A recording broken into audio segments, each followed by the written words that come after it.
Yes guys, what is up? Welcome to Supercars of London. Hope you're having a great day and welcome to a very autumnal start to the channel. Behind me we've got orange and yellow leaves and we've got an orangey red 2020 BMW M135i. I've been waiting to drive this car for quite some time. I never even had a go in the last M135i, and recently I drove an old M140i and was very impressed. However, this has been on my driveway for the last 60 minutes and I can't quite get my head around the looks of it. I think it's the grille. I think it's this front end. It looks, I don't know, it doesn't look as good as the old one anyway. But today, there is big news at Barkaway's paint shop. My Lamborghini Murcielago arrived there yesterday and they have started work. So we are driving this car down to Barkaway's to check out the progress on my paint project, and I am very, very excited. So let's see whether the interior can wow me a little bit more than the exterior of this car, and then head down to Barkaway's, see what's going on, and I might give you a little bit of a first impressions of this car, but I do want to put it head to head with the Focus ST, which is just out of shot but covered in leaves. Okay then, safe to say that BMW have massively improved the interior to the M135i. Look at these seats, like fully Alcantara. I love this central design.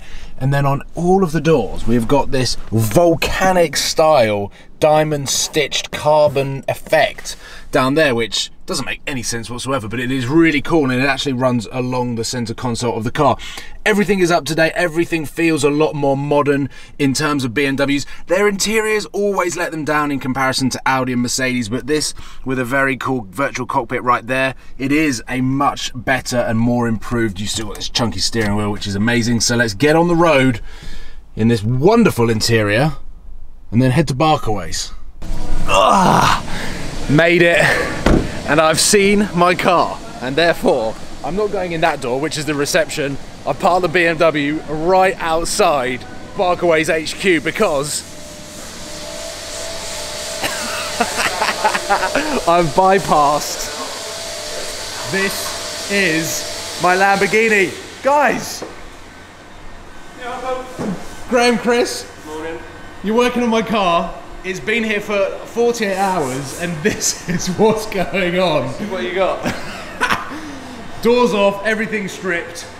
The car landed with you 48 hours ago. Yep. Not in this condition. Not far off. Jesus Christ. This is like a snow camo. This is quite similar to my C63 wrap, I'm not gonna lie. Just lap and leave it. So, right, here we go. I never ever thought that my Lamborghini Murcielago ownership would ever look like this. I've never seen a car like, I've never seen a Lamborghini like this before. No, they do come back. It's quite a scary thing to see, isn't it? This is mental. I'm kind of speechless because everything's been stripped. You got the sort of front bumpers gone, headlights gone, bonnet gone, doors gone. Paint's gone. Paint's gone. Yeah. Come on then, talk to me about the good, the bad, And the ugly. And the ugly. Yeah. It's not bad. Okay. It's not great, but it's not bad. Yeah. Here's the door. Is that the door? That is the door. She's back to bare metal. Had a couple of little repairs. Got a couple of little parking dents. Tiny one at the front. Literally nothing major. Yeah. I'm not going to lie to you. White's hideous. What, the actual paint? Yeah. Yeah, it wasn't good at all. Okay. Chris is technical guy with the paint. Yeah, it just hadn't adhered. Chris, so you've had a look at the paint now? Yeah, it was bad. Really? Bad. Well, that's fine because it wasn't done in the UK. It was done in Singapore by people we don't know. That's fine then. So we can say what we like about it. Yeah, it was like an apprentice paint job, really. On a Lamborghini, that is... They basically left the base coat too long before they lacquered it, which meant the lacquer didn't stick. Which is why the lacquer came off the wrap. So it wasn't the wrap causing the lacquer to come off, the lacquer came off because it wasn't attached to the paint. But yeah, I mean, other than that, underneath, yeah, it's lovely. Okay. Yeah, you know, so once the white had gone, yeah, as a car... This is your original black. So we've taken all the white off, back to the original black, which hasn't been painted before, so you've only got one coat of black. That's good to know. So you've had no crash damage. Yeah. All your front cradles, rear cradles are all as they were. So yeah, it hasn't been round tyre walls. It's all pretty straight. Like I say, apart from a couple of little parking dents over its life, it's actually in really good nick. Now, I bought this car kind of knowing that this was the best example that fit into my budget when going and buying a Lamborghini Murcielago. When SB saw it and inspected the car, they were like, this is actually a really nice example of a Murcielago. It's clean underneath, nothing's been damaged, or there hasn't been any sort of like, it's a straight car, as you said. So now that the whole paint has come off and we can see it in its sort of most natural... Nothing's hidden. It is literally exposed to the world and exposed to the world of YouTube. And here we are, saying that it's actually a really decent example. I mean, don't get me wrong, there's a few little, like I say, a few little bits. There's a couple of minor wobbles on top of the roof. It's obviously why we've taken the metal back to bare metal, so we can unearth everything. But 10 years old, not bad at all. It's pretty good. You've seen worse? I've seen way worse that are way newer. So. We've literally sanded it back. That's the original carbon underneath, or composite. Obviously your first coat of primer, that's your black, that's your original lacquer. So we've literally hand taken back all the white off completely. So if the black's in really good condition, so with the composite, there's no point taking it back. The green, in places you'll see, is the, I'll leave down here, if you see the green, that's your original resin and that's the carbon. Oh yeah. Well, I think it's as much carbon weave, I think it's more of a composite on these, but yeah. Wow. So that's your bare composite. So this actually is quite a cool effect. I quite like the pink with the blue and the snow camo. You might get some weird looks if you left it though. Yeah, I think so too. Different, wouldn't it? So what's the next process? I'm down here today to basically film you guys working on this. So what are you guys now doing that I can... Yeah, well, I mean, if you go around the other side, I mean, this side's pretty much done. I'm just blocking, trying to straighten it up the best I can as we are. So I'm blocking this side. So Chris is DA in the other side. So we've got the window still in that, with the doors still there and the window still there, which is obviously going to be stripped. SB are due down on Tuesday, so they're going to come down and stay from the door. For obviously for transport, it makes sense to leave it on. So they're going to come down on Tuesday to take that side apart, and the screen obviously will be coming out on Wednesday, I believe. So you can do around your aperture. And then, so like once the screen comes out on the Wednesday and the whole car is sort of completely stripped of the white paint. Then Chris chucks it in the oven. Mask it up, epoxy it, spray fill it, and then block it down. Oh wow! So yeah, we're not. Then actually, it'll start to take shape. Yeah, we're actually not that far away from painting the car. Not a million miles. No, that will probably a couple of weeks. Watching this process get done and watching Chris at work is mesmerising. It's almost therapeutic. It is so cool to see the process as the different levels of paint come off. And this is actually quite a fast-paced process as well.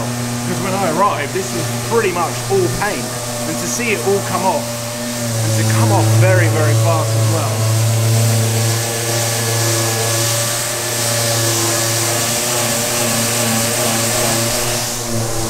It's fascinating. It is fascinating. And what I am so excited about this project is I've never seen anything like it. I've never documented anything like this on YouTube. It is a totally different ownership experience to anything that I've had before. All of the new cars that I've had have obviously got half decent paint and I've wrapped them, and everything has been a plain sale ownership experience. But there's something about the Murcielago. When I look at it like that, I'm like, that is the coolest thing, and it is a journey. It is an ownership journey that I've never documented before. So whilst it might be crazy for you guys to think, how can you be happy that your car looks like that? I'm almost the most happy I've ever been owning that car in its current state, because I know this is a pivotal moment in the ownership of that car where things are gonna just go from amazing to above whatever amazing is, because once this car goes back to its factory paint with the guys at Barkaways, it is going to be like nothing you have ever seen before. And the amazing thing is that that car being a factory car, and it has not been modified, it's not had a crash, therefore the body panels and everything is straight on the car. It is such good news to know that these guys are just going to be painting over original body panels, and that car is going to be as close, if not better. Well, it's definitely going to be better than when it left the factory, but it is going to be as close to 10 years ago when it left the factory in its gloss black form. So yeah, I just wanted to say that because I know a lot of you guys will be like, how are you not freaking out that your £200,000 Lamborghini looks like that? But in fact, I'm actually more excited than I've ever been about owning that car because of what's to come. And also, I've picked the best time to have that car painted because the weather here is terrible. You cannot drive a Murcielago in weather like this. So the fact that it is in that condition there and not going anywhere for the next 4 weeks or so, I'm just giving massive thumbs up to the entire scenario. Now, whilst I've just been over at the body shop, I've also been told that there is a monumental moment happening here with none other than Ian. Good to see you again. Hi guys, nice to see you again. Now, you are standing over the engine bay of a car that I did film, but actually didn't end up in the final edit. But this is a very special car. Am I right in saying it arrived in a bunch of boxes? It's arrived in boxes. As you can see, it's had its full restoration. Today's a big day, firing up the engines for the first time. We've never had this car running because it arrived in boxes. So we've built this out of all the bits and pieces we were given. So firing up the restoration engines is a big day for us. So while you're here, we've run it once, literally, to get the oil pressure. So you're going to witness. Wow, so look how new everything looks, how clean everything looks. This is... I mean, I've never seen a Dino quite in such good condition. It is. Let's fire it up and see if it can go again. Yeah, come on. Let's go. Right, there's ignition. So this is no tuning, no setting up. This is straight out the box. Go on then. Thank you.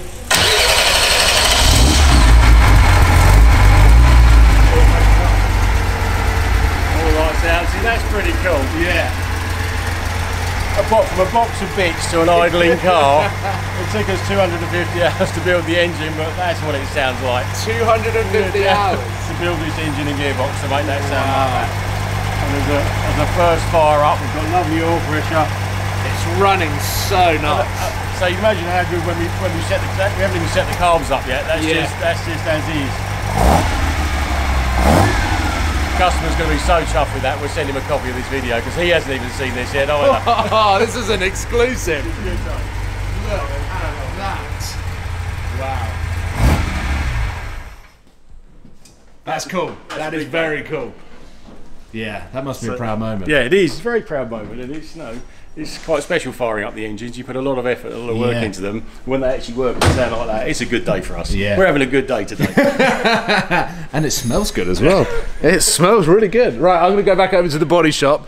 I'll catch up with you in a bit. I'm still trying to get my head around the state of my Lamborghini. And I mean that in the nicest possible way.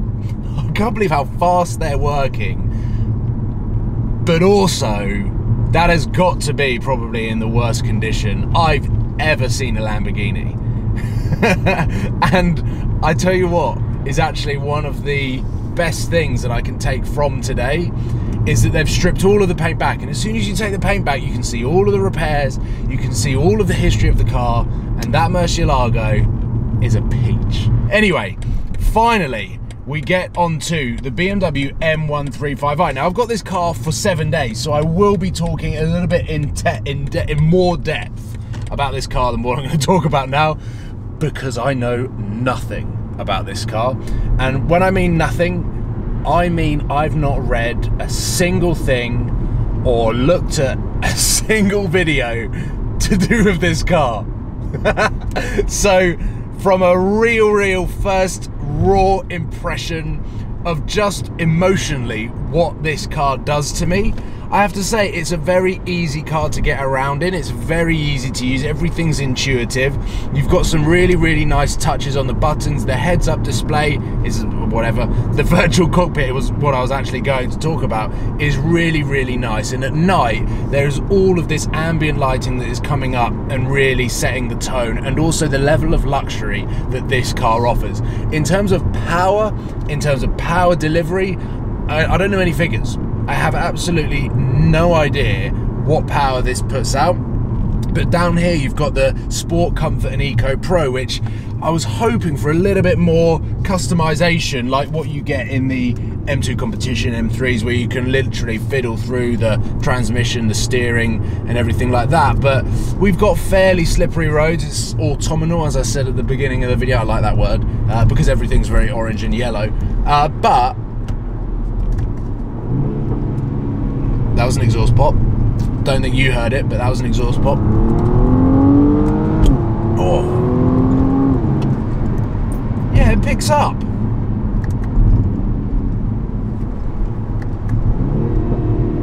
There are some exhaust taps. I'm not going to say they're pops. They're like taps. They're little, not as loud as a Focus ST. A lot of interior noise.